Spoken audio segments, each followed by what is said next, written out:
Hey, hi friends, this is Adit. This video is part of a series.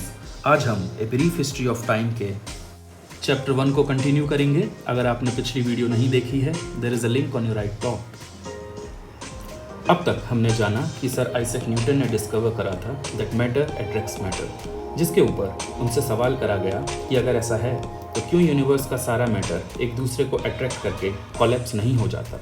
जिसके जवाब में Newton ने बताया कि ऐसा होने के लिए यूनिवर्स का कोई सेंटर ऑफ ग्रेविटी पॉइंट ही नहीं है, क्योंकि यूनिवर्स में इनफाइनाइट स्पेस एंड स्टार्स हैं. फिर 1823 में जर्मन फिलोसोफर हेनरिच ऑल्बर्स ने न्यूटन के सामने एक और प्रश्न रखा. उन्होंने कहा, अगर यूनिवर्स इनफाइनाइट है और स्टार्स भी इनफाइनाइट हैं, तो अगर हम आसमान में देखें, हम इनफाइनाइट स्टार्स को देखेंगे अपनी लाइन ऑफ साइट में.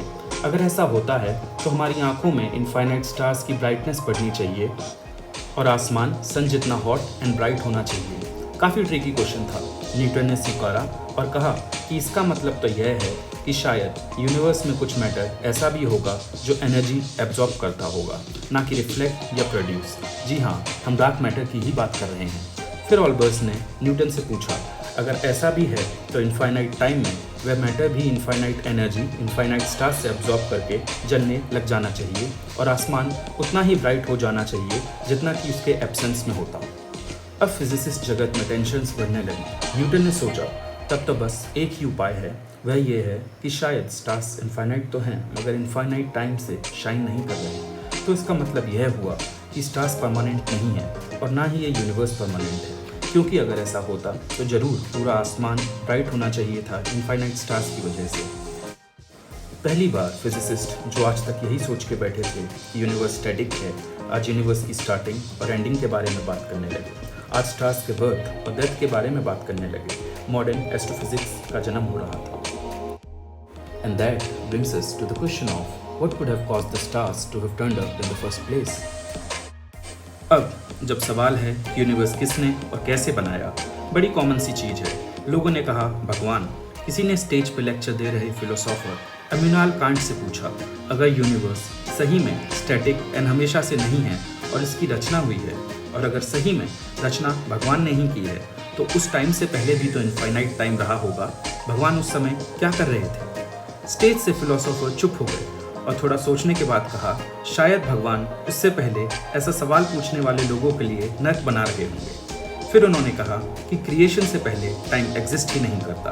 टाइम की शुरुआत ही यूनिवर्स की स्टार्टिंग से हुई है.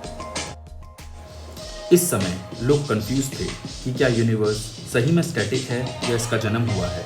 इसी बीच 1929 में कुछ ऐसा हुआ जिसने हमारी यूनिवर्स के प्रति समझ को ही बदल दिया.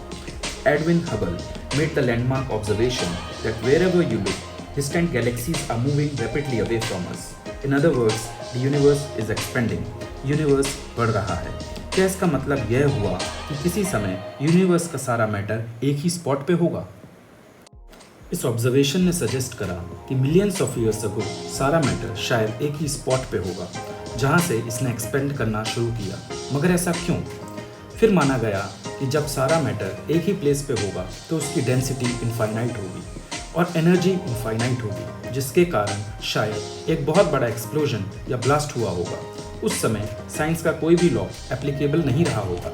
एबिलिटी टू प्रेडिक्ट फ्यूचर और पास्ट का तो कोई मतलब ही नहीं जब साइंटिफिक लॉज ही इस सिचुएशन में एप्लीकेबल ना हो. मतलब कि इससे पहले जो भी हुआ हो, it doesn't matter now. Time जिसे हम आज ट्रेस करते हैं यहीं से स्टार्ट हुआ. इस इवेंट को द बिग बैंग का नाम दिया गया. Now these observations also coincide with the fact that Newton's gravitational theory was suggesting a point for everything to fall on. जो हबल ऑब्जर्वेशन के पहले awkward लग रहा था, आज बिग बैंग के नाम से फैक्ट बन गया. That's what science is all about. Also, अब ध्यान दीजिए, यह सब हुआ 1928 में. इस बात को 100 साल भी नहीं हुए हैं कि इंसानों को पहला सबूत मिला यूनिवर्स की स्टार्टिंग को ट्रेस करने का. ह्यूमन सिविलाइजेशन 10,000 BC में स्टार्ट हुई थी. 1928 से आज तक मात्र 100 साल के अंदर हम कहां से कहां पहुंच गए हैं. With this ends the first chapter of the book. Coming chapter space and time में हम जानेंगे कि स्पेस एंड टाइम है क्या, यूनिवर्स कहां और किस में बढ़ रहा है, यूनिवर्स के एक्सपेंशन का एंड कैसे होगा, and a lot more. I hope you liked the video. Please hit the subscribe button to support the channel and stay updated with the series.